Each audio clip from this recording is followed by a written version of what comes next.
Bom, bom dia, boa tarde, boa noite, boa madrugada, dependendo da hora que vocês estão vendo. Mais uma aula de Geografia Física. Na aula de hoje era para a gente estar falando sobre já entrando na parte de recursos naturais, né? Então a gente iria falar sobre solo, ia falar sobre minério, mas aí eu decidi fazer essa aula antecipada para a gente ter um pouquinho de entendimento de como, né, a gente deve olhar, né, olhar o que é os recursos, porque às vezes a gente fala sobre recursos naturais, mas a gente não para pensar o que de fato é o recurso natural, né, o que leva esse conceito, né, o que são os recursos naturais, o que é o conceito de recurso natural. Então eu decidi fazer essa aula prévia, né, para a gente entender um pouco sobre o que é recurso natural. Então, adiantando um pouco, assim, basicamente para vocês, recurso natural é tudo aquilo que a gente, o homem, utiliza, que está na natureza, que compõe a paisagem, né, natural. O que a gente considera como paisagem é tudo aquilo que compõe, que a gente vê, né, a paisagem em si, o que está disponível e o que a gente utiliza. Então, basicamente, os recursos naturais é isso, né? Agora, mas a gente vai aprofundar um pouco mais para entender o que são os recursos naturais de fato, né? Então, começando pelo conceito de sistema, tá? É muito importante a gente entender o conceito de sistema, porque o sistema é o que vai, é o que guia, né? É, as leis físicas, que guia as ciências naturais. Então, esses sistemas eles são muito importantes da gente entender o que são, o que é esse conceito de sistema. A gente viu até agora sobre desde das formações, da formação da Terra, os conceitos geológicos, geomorfológicos de produção da superfície terrestre. Então, tudo isso, todos esses processos de formação do que a gente enxerga e o que a gente tem na superfície terrestre, eles fazem parte de um sistema, tá? Por isso que eles são considerados como eternos, né? São considerados como sempre está acontecendo, né?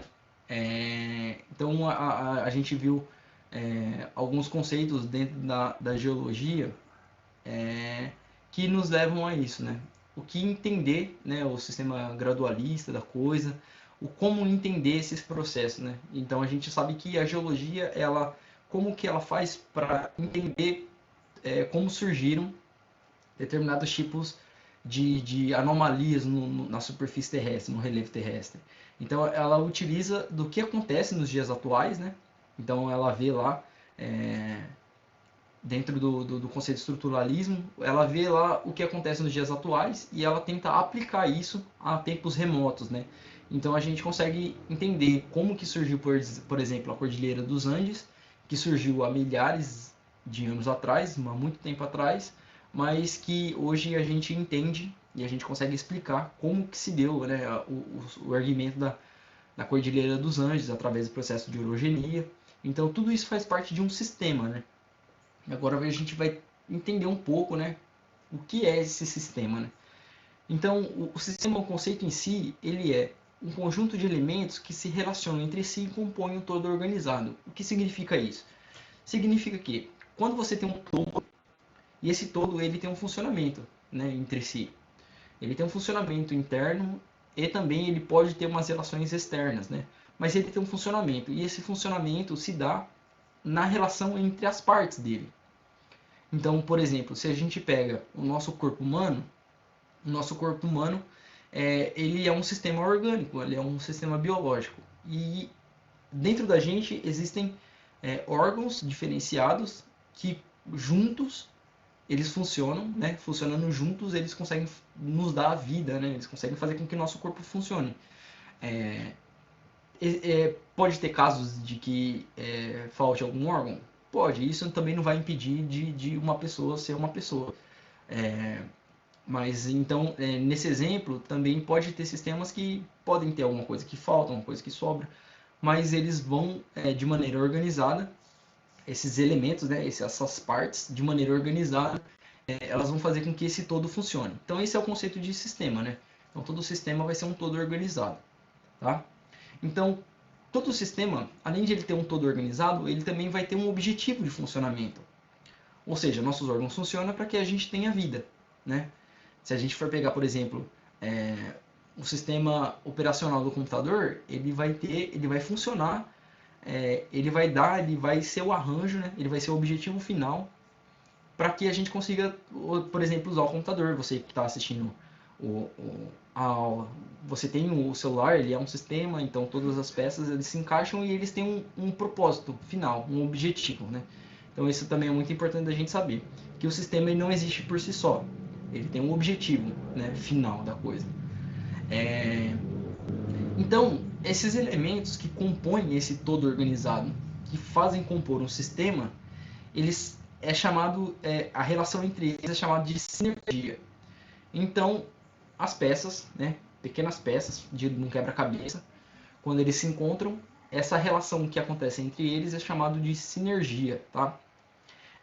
Essa sinergia ela vai ser tanto entre os elementos, né, que compõem esse sistema, esse sistema único, esse todo, ou podem ser a sinergia entre o sistema e outro sistema.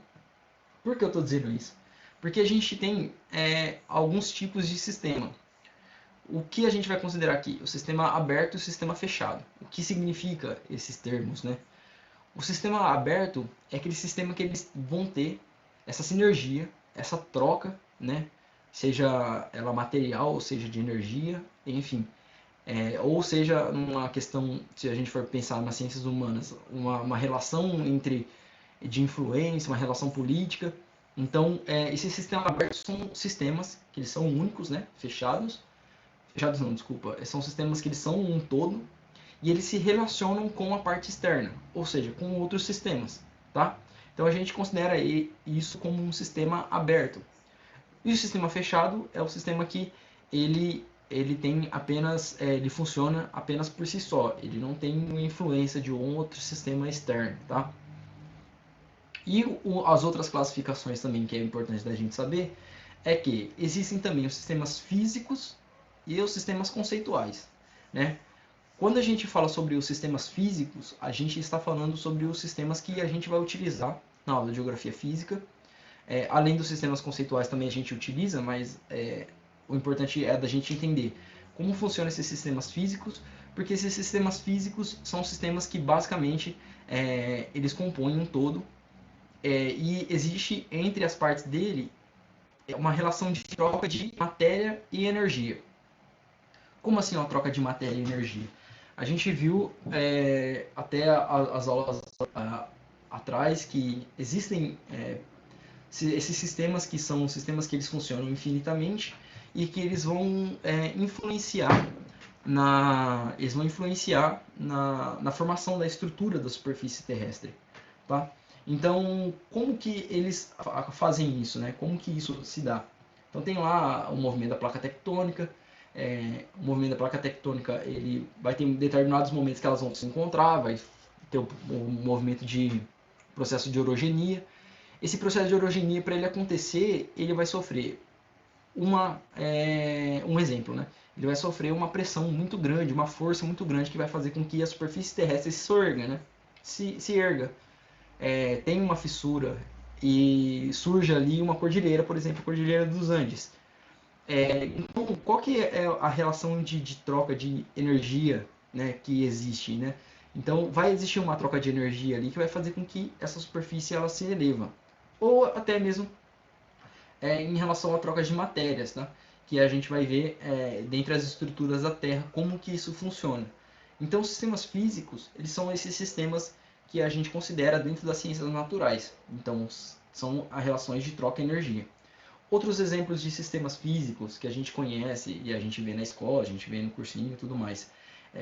A gente pode considerar, por exemplo, um ecossistema.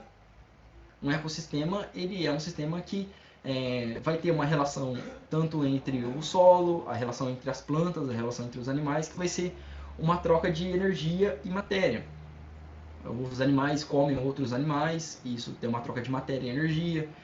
animais que comem as folhas, né? As plantas que conseguem tirar nutrientes do chão e transformar-se, né? E ter uma matéria. Então isso a gente considera como sistemas físicos. Os sistemas conceituais a gente entende, né, dentro das ciências humanas. Então, se a gente for pegar, por exemplo, entender um pouco quando a gente fala sobre sistema capitalista, por exemplo, o sistema capitalista é um sistema econômico, tá? Que a gente vive nele hoje, a gente é condicionado a ele, e ele é considerado um sistema, porque ele vai ter partes que funcionam entre si e que vai gerar todo um sistema, né? A gente vive, né, num mundo globalizado, então existem as relações entre o sistema econômico que existem em várias partes do mundo. Outros sistemas que a gente pode entender como sistemas conceituais pode ser sistema político também. Cada estado, nação, vai ter o seu sistema político, isso daí a gente vê também tanto nas aulas de geopolítica, nas aulas de sociologia, que vai existir esses sistemas que são considerados sistemas conceituais. Então esse é basicamente a diferença entre eles. Todos eles é um todo que compõe esses elementos. Porém, os sistemas abertos, eles vão ter essas relações, né, com os outros sistemas, e os sistemas fechados eles vão funcionar de maneira única, né, eles vão funcionar sozinhos. Os sistemas físicos são sistemas que vai existir a troca de matéria e energia, tá? Basicamente. E os sistemas conceituais são esses sistemas que eles são um todo também, e essas pequenas partes funcionam esse todo, porém eles são criações humanas, né? Então, o sistema econômico é uma criação humana, o sistema político é outra criação humana, sistemas culturais também são criações humanas, então são sistemas considerados sistemas conceituais, tá? Então aqui eu coloquei o exemplo justamente da tectônica de placas, da teoria da tectônica de placas, porque ela é o sistema que a gente viu até agora, mais aprofundado, e ele é um sistema, né? Ele é um sistema cíclico, ele é considerado infinito, ele não tem uma quebra. O que isso é tão importante? Foi igual eu disse agora há pouco. Isso é muito importante porque através dele a gente consegue entender, né? Através dos processos atuais, a gente consegue entender como aconteceu a formação do relevo há muitos anos atrás. Por que a gente consegue entender isso? Porque esse sistema é cíclico e ele sempre está se repetindo. Como que ele se repete, né? Então tem lá um magma, né? Que a gente pode ver aqui no slide, desse lado aqui. A gente vai ter um magma e esse magma, ele se solidificando, ele vai formar novas rochas, né? A gente viu lá as rochas magmáticas e tudo mais. E ao mesmo tempo que ele forma novas rochas, ele vai formar uma nova placa ali na superfície terrestre. A placa tectônica também, ela vai ter a capacidade de retornar ao manto e ela sólida, ela vai acabar derretendo, né? E retornando ao magma, retornando ao manto, né? E se tornando magma de novo. Então isso é cíclico, né? Sempre está acontecendo, né? A gente tem um exemplo muito grande, aqui na imagenzinha mostra que tem uma dorsal oceânica ali. Então a dorsal oceânica mais próxima que a gente tem aqui, que eu sempre uso como exemplo, que é a dorsal do Atlântico, que separa o continente sul-americano com o continente africano. Então essa separação entre os dois, ela está a cada vez mais, a cada ano, ela acaba se dispersando, né? As placas elas estão se afastando. Então todo ano existe uma diferença, aumenta uma diferença de distanciamento entre os continentes de alguns centímetros. Consequentemente, do outro lado da placa sul-americana, em contato com a placa de Nazca, né, que é a divisa do continente, é onde que aconteceu a Cordilheira dos Andes, é onde que essas placas estão se encontrando. Uma das placas, ela soergue, no caso a placa sul-americana, e a placa de Nazca ela acaba retornando ao manto. E isso sempre vai estar acontecendo, tá? Ao mesmo tempo que essas placas elas se encontram em determinados lugares, no outro extremo dela elas vão estar se dispersando uma das outras, tá?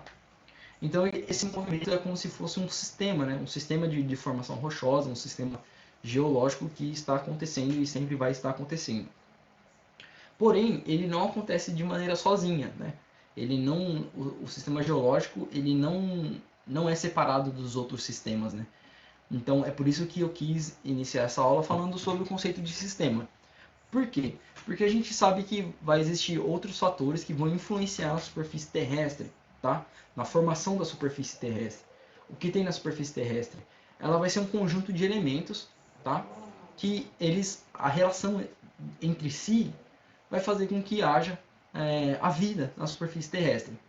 Então, a gente considera o sistema terrestre uma tríplice, né? Um tríplice sistema, que a atmosfera, que é o sistema de gases, né? Que a gente tem no entorno do globo. A gente sabe que ele é composto por variados tipos de gases, desde gás carbônico, gás ozônio, gás oxigênico, tem nitrogênio, enfim, infinitos tipos de gases, e esses gases eles têm uma relação com os outros sistemas. A gente vai ter o sistema da hidrosfera, que é o sistema de águas que a gente tem, e também a litosfera, que é essa parte sólida que a gente entendeu e a gente viu até hoje nas aulas, né? Como que acontece a formação, né, da superfície terrestre e da litosfera. Porém, ela não acontece sozinha, né? Essas esferas, né, esses sistemas, eles se relacionam entre si. A litosfera vai ter relação com a hidrosfera, vai ter relação com a atmosfera. Um exemplo que a gente viu algumas aulas atrás é o intemperismo, por exemplo. O desgaste das rochas. O maior fator exógeno, né, dos desgastes das rochas vai ser o fator do clima, né, que é um fator atmosférico. Então, esses sistemas eles se relacionam, né, entre si. E no meio aqui a gente tem o que a gente chama de biosfera, né? Então, a relação desses três sistemas entre si, ele vai ser o que vai ser o condicionante, né? Ele vai ser o condicionante à vida na Terra. Então, a vida na Terra, ela só existe, ela só é um sistema formado porque vai existir essa relação entre esses três sistemas terrestres. Então, basicamente, essa ideia de sistema, né? Basicamente, o sistema físico que a gente vai utilizar é esse, né? Entender que existe, dentre as esferas, uma relação de troca de energia e troca de matéria entre elas, tá? Agora a gente vai entrar nos recursos naturais, né? O que é os recursos naturais e qual a relação do recurso natural com esses sistemas? Então, a gente viu que existe, né, a biosfera, e a biosfera ela é condicionada através da relação desses três sistemas. Então, isso a gente entende a condição do homem como uma condição animal, né? Então, o homem, até esse momento, a gente tem a condição de viver na Terra, e até esse momento a gente não tem nenhum problema com outro tipo de definições, porque a gente ainda por exemplo, a gente ainda está em estágios pré-homem, né? A gente ainda não chegou nas condições que a gente vive hoje, né? Nas condições sociais que a gente vive hoje. Então, o que são os recursos naturais? Os recursos naturais são considerados esses elementos naturais que estão postos na natureza e que eles são utilizados pelo homem, tá? E essa utilização do homem, ela é para ter a subsistência, né, de determinados grupos sociais diferentes. Então, se a gente for pegar lá o início, né, dos primeiros grupos humanos, né, a viverem em sociedade e a viverem de maneira sedentária, a gente vai ver que esses humanos, eles utilizavam do trabalho para transformar a natureza, e essa transformação da natureza, ele tinha o intuito de ser um intuito de subsistência. Então, eles plantavam, né, tinha a prática da agricultura, a produção de ferramentas, era uma produção de ferramentas feitas através de rochas, por exemplo, galhos de árvores. Existia também a questão da extração da água, né? E tudo isso era em volta ali da subsistência, né, desses grupos. Porém, a gente vai começar a ter um pequeno probleminha que vai fazer para a gente entender o que são esses recursos naturais. Qual é esse problema? Esse problema é o que está escrito aqui no slide, que é a atribuição histórica de valores econômicos, sociais e culturais para esses recursos naturais. Então aqui a gente já vai ter um problema muito grande. Por quê? Porque os recursos naturais, a partir de um determinado momento da história, eles vão deixar de ser utilizados, né? de ter o trabalho humano e também a extração desses recursos naturais para subsistência, e eles vão passar a sofrer um outro tipo de valoração, né? E essa valoração ela não vai ser mais para subsistência, e sim para outros tipos de demandas, tá? E isso, essa atribuição histórica, né, de valores, ela se agrava, né, depois do desenvolvimento técnico, né, quando a gente começa a desenvolver as tecnologias mais de ponta, assim, digamos assim, quando a gente começa a desenvolver as tecnologias industriais, a gente vai ter um agravamento da utilização desses recursos. Porém, esses recursos eles já sofrem essas valorações sociais e culturais muito antes, né? Muito antes do sistema capitalista. Então a gente tem como exemplo, por exemplo, a utilização do ouro, né, como uma pedra preciosa. Então esse ouro ele não era utilizado para subsistência, mas sim ele tem um valor que é um valor histórico dado a ele, né? Tanto pelo fato da sua raridade de ser encontrado, tanto pelo fato da sua condição estética, da sua beleza e tudo mais. Então você tem aí exemplos de sociedades antigas como sociedade egípcia, dentre outras, que vão utilizar isso como regalo, né? Vão utilizar o ouro como adereços. Né? Isso é uma valoração econômica que já não faz parte da utilização de um recurso natural, que no caso o ouro é um minério, da utilização desse recurso para subsistência.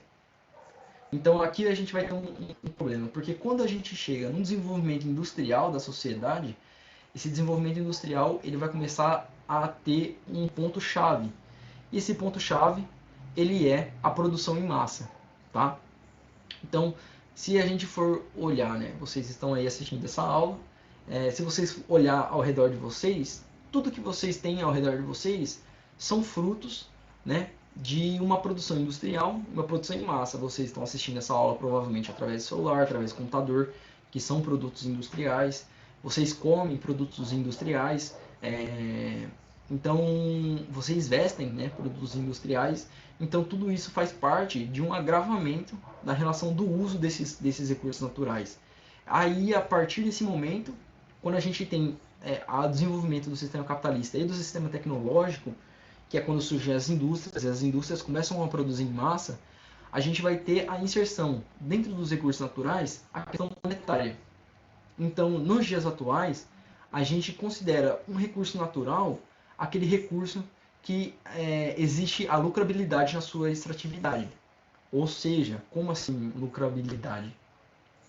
Se eu for dono de uma empresa de minério, por exemplo, eu não vou gastar muito dinheiro. A atividade de mineração é uma atividade muito cara, ela tem um impacto muito grande. A gente vai ver nos próximos slides aqui. E esse impacto que ela causa, que é muito negativo, além também do custo que ela tem, um dono de uma empresa de mineração, por exemplo, não vai fazer uma prática de mineração se ele não tiver um lucro, uma lucrabilidade na venda dos minérios, por exemplo, ou na extração deles em si, ou na própria questão da água. Não vai ter esforços grandes para, por exemplo, extração de água em aquíferos, sendo que se o gasto para extrair for maior do que a rentabilidade dele depois na parte comercial, então esse recurso natural ele não vai ser considerado um recurso viável. Então, para ser um recurso natural, tem que ter a extração do homem? Sim, basicamente o recurso natural ele tem que ser extraído pelo homem. Nos dias atuais é muito difícil a gente encontrar elementos na natureza que não são explorados pelo homem, né? Porém, a base, né, do conceito de recurso natural ele tem que ser explorado pelo homem, e nos dias atuais ele precisa ter essa condição monetária, né, essa lucrabilidade, essa potência de lucro na extração desses recursos naturais. Então isso é um problema que vai agravar o que a gente conhece, e a gente vai ver tantos impactos, né, na natureza, porque essa produção em massa vai fazer com que ela demande cada vez mais recursos naturais, né? Então aqui está a foto, não sei para que lado que eu aponto, se é para cá, se é para cá. É a foto. Eu coloquei essa foto porque é um exemplo, né, de um caso que foi muito emblemático, que foi o acidente da mineração da Vale lá em Brumadinho, em Minas Gerais. Por que eu coloquei essa foto? Porque essa foto ela vai demonstrar todo o impacto, né, que uma mineração ela pode ter. Ela tem potencialmente esse impacto. E isso gera um gasto muito grande para essa empresa. Então, essa empresa ela vai tentar equilibrar a extração desses minérios, né, com seus gastos e a sua lucrabilidade na hora do comércio desses minérios, né? É claro que existem elementos, né, dentro desse jogo de recursos naturais que são elementos que são oriundos da cultura humana, assim. Então, a gente pode tentar entender a ideia do superlucro de empresas, né, do extremo lucro, ou a questões de descasos em relação à parte ambiental, mas a gente vê que essas minerações elas vão ter um impacto muito grande, elas têm um custo muito grande, né? E elas têm a possibilidade, a potencialidade de gerar esses impactos, que são impactos muito maiores no caso que aconteceu esse acidente lá em Brumadinho, em Minas Gerais. Então foi um episódio, né, um crime feito por essa empresa que ele ficou bem emblemático, né, aqui no Brasil, pelo fato de ter acontecido aqui no Brasil e pelo impacto que teve, né? Então, os recursos naturais, eles têm, né, todas essas nuances dentro do que é o recurso natural. E esses recursos naturais, eles vão ter algumas classificações. Essas classificações é bem importante da gente entender, porque essas classificações elas também vão permear as discussões atuais. Quando a gente fala sobre as questões ambientais, por exemplo, igual no caso de Brumadinho, a gente tem que entender que existem essas discussões em relação ao que a gente considera como o recurso natural que a gente pode extrair à vontade ou não, ou se esse recurso natural ele vai ter algum impacto negativo, como o caso da mineração, ou se ele é um produto, ele é um produto não, desculpa, ou se ele é um recurso que ele vai ter um limite, né? Ele é um recurso esgotável. Então existem essas classificações, que são os recursos naturais, que são considerados como renováveis.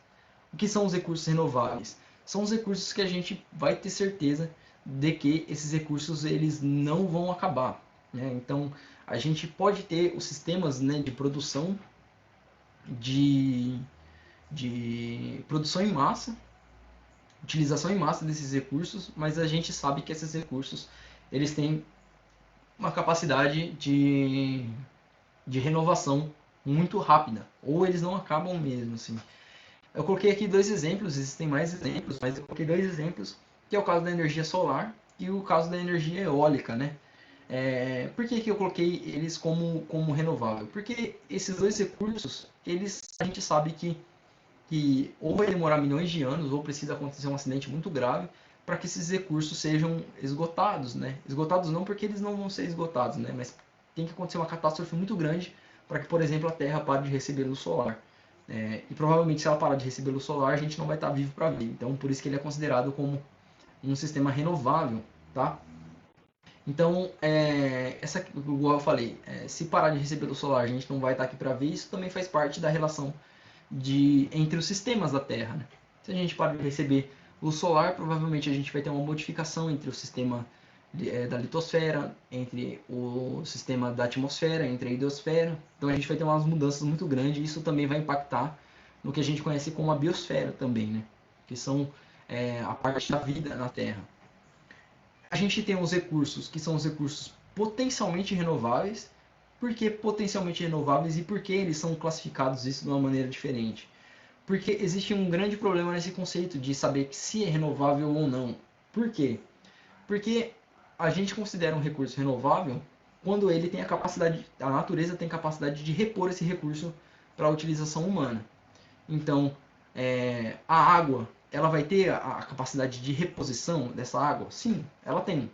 Os recursos hídricos são recursos que, que a natureza ela vai ter capacidade de reposição.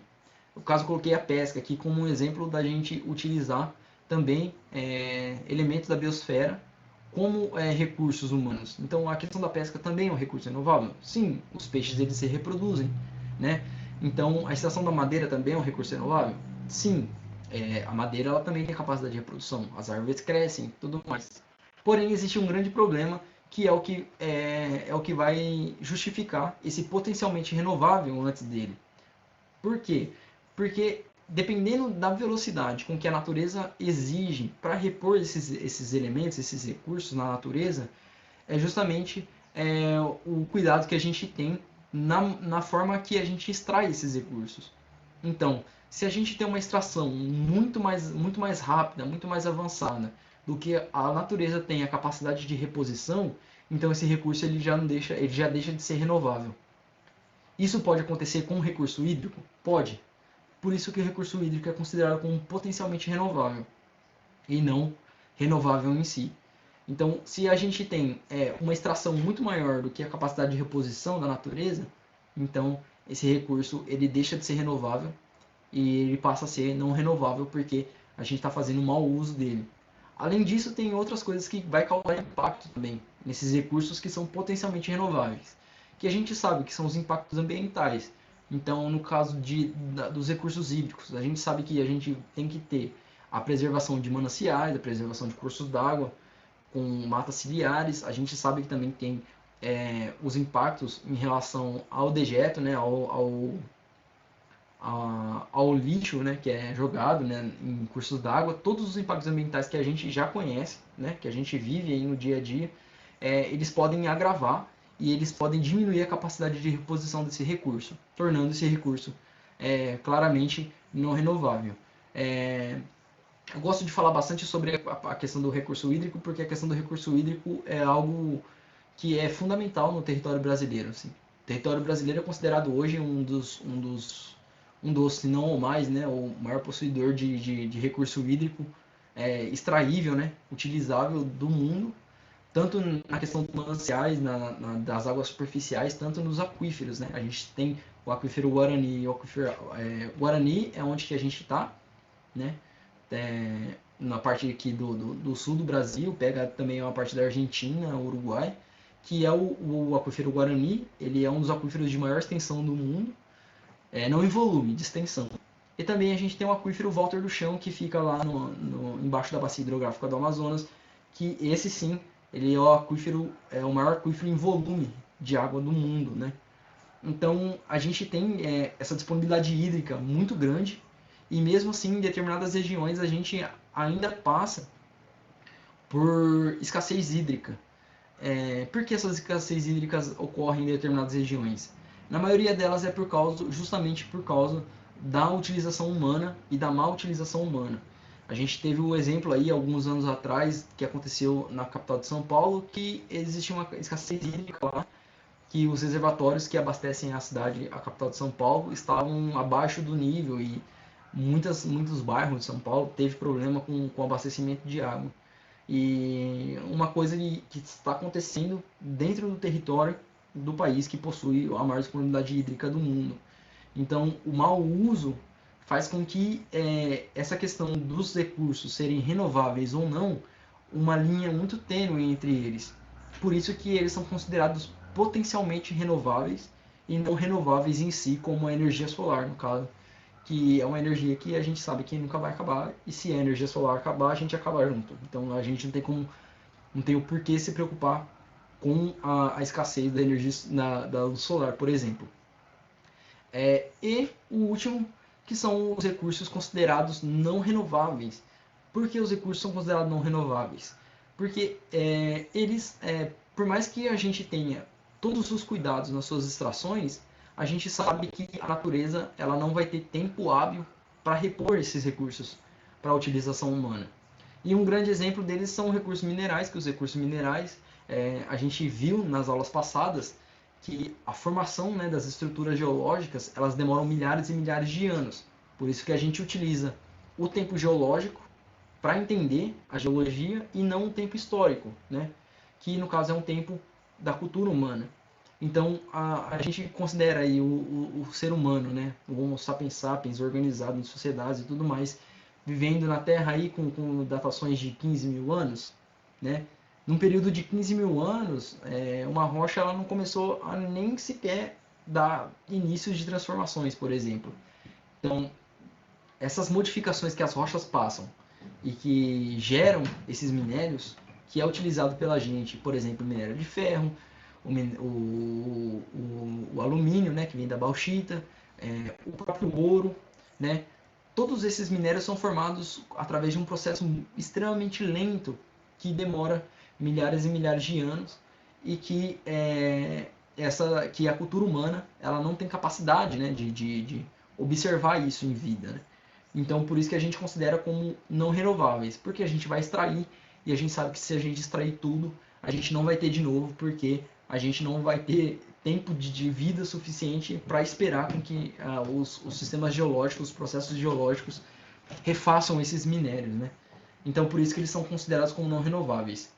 Outro recurso também que é considerado como não renovável, justamente pelo mesmo motivo, é o petróleo. Esse petróleo também ele é a principal fonte de energia nos dias atuais que a gente vive, né? A gente sabe que muitas das nossas produções de indústria, na própria cidade, nos carros e tudo mais, a gente tem a utilização do petróleo e que a gente sabe que esse petróleo uma hora vai acabar porque esse petróleo teve uma formação de muitos anos atrás e que ele não vai se renovar, ele não vai acontecer de novo, tá? Então, as outras classificações que os recursos naturais eles têm é a relação entre os recursos que são considerados energéticos e os não energéticos, né? O que são esses recursos? São os recursos que justamente é utilizado para a geração de energia. A gente sabe que uma das peças fundamentais para o desenvolvimento da sociedade atual, da sociedade capitalista que a gente vive hoje, é justamente a disponibilidade de energia. Então, se a gente não tem a disponibilidade de energia, a gente não vai ter esse desenvolvimento tecnológico que a gente tem hoje dentro da sociedade capitalista, obviamente, que é o sistema que a gente vive, o sistema econômico que a gente vive atualmente. Então a gente classifica, né, o que são os recursos naturais energéticos, e a gente pode ter vários exemplos, desde o petróleo, a luz solar, o sistema eólico, né, os ventos também pode ser considerado como recursos energéticos, e a gente tem os recursos considerados como não energéticos, né? Quais recursos são esses? São recursos minerais, por exemplo, como o ferro, a bauxita, o ouro. Eles não são considerados como energéticos, porém eles precisam de energia para serem produzidos e processados, né? Então, apesar de ser uma classificação diferente, ambígua entre os dois, eles acabam tendo uma relação entre si. Se acabar os recursos energéticos, são considerados os mais importantes, também vai acabar a produção dos recursos não energéticos, tá? E também tem considerado os recursos que são considerados bióticos e os recursos que são considerados abióticos. Essa divisão também é igual o próprio termo já diz, bióticos, né? Vem de vida, né? Então, se a gente for pegar, por exemplo, a extração de madeira, ela é um recurso natural biótico, né? Vem da vida, provém da vida. A pesca é um recurso biótico. Os são considerados abióticos. Os recursos minerais, petróleo, energia solar, tudo que não tem vida são considerados como abióticos. Essas classificações, por mais que elas sejam diferentes, elas podem acontecer ao mesmo tempo, tá? Então a gente pode ter um recurso energético que seja renovável? Sim, a gente pode. A gente pode ter um recurso energético que seja abiótico? Pode. Então essas classificações elas se relacionam entre si também, tá? Não são classificações não é energético que ele não pode ter um outro tipo de classificações. Então são classificações apenas que são diferentes, abordam propostas diferentes, né? No caso das renováveis, são classificações que abordam, né, a capacidade da natureza de repor esses elementos para a gente. Na parte energética, obviamente a sua questão da produção de energia. E na questão da parte dos bióticos e abióticos, são os que provêm da biosfera, né, da vida, e os outros que não são seres vivos, né, que são considerados como recursos. Aí aqui a gente entra nos problemas que eu já havia vindo falando para vocês, que é o uso e apropriação desses recursos naturais, que vai da questão da demanda e das questões ambientais, das questões geopolíticas e das questões econômicas. As demandas e as questões ambientais são as pautas que a gente vai focar mais na nossa disciplina, porque a gente está estudando geografia física, apesar de a gente ter relações com as questões humanas, por exemplo, das questões geopolíticas e as questões econômicas. Porém, essas questões elas também são muito importantes, porque isso também justifica alguns fatores, tipo determinadas localidades vai ter escassez ou abundância de recurso, e isso também vai entrar em questão a questão geopolítica e a questão econômica. Por que, que isso vai se fundir junto? Como eu disse atrás, para a gente considerar um recurso nos dias atuais, a gente tem que considerar a lucrabilidade desse recurso, ou seja, as condições econômicas que esse recurso consegue dar para a gente. E também isso faz parte de uma questão política. Por quê? Porque, obviamente, se um Estado ele é redentor de um recurso, obviamente ele vai ter a proteção desse recurso e ele não vai querer disponibilizar isso para as outras nações gratuitamente, porque isso também pode gerar dinheiro, enfim, tem várias questões que são envolvidas nisso, né? É... Além disso, a questão da demanda e das questões ambientais é justamente o que eu havia apresentado para vocês. Existe a demanda, essa demanda vai de acordo com se o recurso é renovável ou não, se ele está disponível em grande quantidade ou não, e também as questões ambientais, que é justamente os impactos da extração desses recursos e o que esses impactos causam, né? No caso da mineração, que eu dei um exemplo de Brumadinho, é uma mineração que ela causa um impacto muito grande, então são questões que serem motivos de preocupação, porque a gente sabe que, por mais que, independente se o recurso mineral ele é renovável ou não, você tem vários outros tipos de recursos que fazem parte de um mesmo sistema que podem ser impactados através da extração da mineração, por exemplo. No caso de sistemas hídricos, por exemplo, se você tem uma ação de mineração, provavelmente os mananciais de água das redondezas vão ser contaminados, igual aconteceu com o acidente de Brumadinho. E isso é uma questão ambiental que ela deve ser levada em consideração quando a gente fala sobre o uso e a apropriação desses recursos que são naturais, tá? Essa parte do uso dos recursos naturais é o que justifica eu ter colocado essa aula nesse momento, para a gente começar a estudar os outros pontos, que no caso da próxima aula vai ser sobre a questão do uso e da formação dos solos, porque a gente tem que ter essa preocupação com esses recursos, porque é justamente esses recursos que sustentam a vida na Terra e fazem com que a gente consiga sustentar a nossa sociedade, sustentar a vida humana na Terra também. Aqui eu coloquei dois exemplos que são exemplos de questões geopolíticas e questões econômicas que são influenciadas, né? Estão inseridas dentro da questão dos recursos naturais. A primeira aqui é sobre a União Europeia, que ela esgota os recursos naturais cada vez mais rápido. Então, eles utilizam 20% da biocapacidade da Terra, apesar de serem 7% da população mundial. O bloco gasta 2 vezes mais recursos que seus ecossistemas conseguem repor. Ou seja, eles estão tendo um gasto muito maior do que a própria condição natural deles conseguem repor.